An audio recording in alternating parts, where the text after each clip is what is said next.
Тази зима ходих на ски сам. Само за 4 дена. И първия ден усетих някакъв вид самота. И си казах, чакай малко.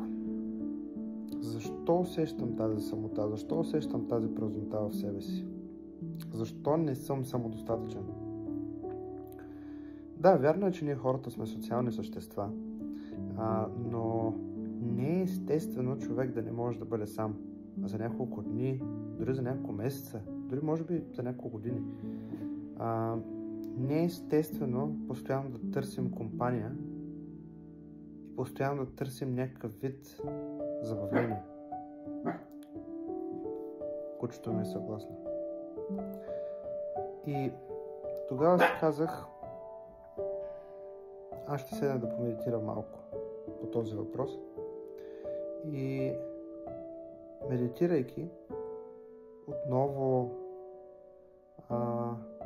позволих на себе си да усетя това единство с всичко, с природата, с хората, с целия живот.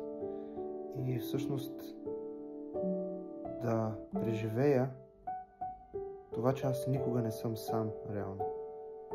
Аз съм едно с всичко. Аз съм едно цяло с природата, с цялата Вселена. И това тяло и този ум са само инструменти, които ме провеждат през този живот, за да усвоя някакви опити. Но аз не съм тялото или ума. Не съм тези временни инструменти.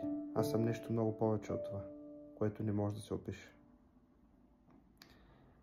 За консултации може да ме пишете на лично съобщение. Мир вам!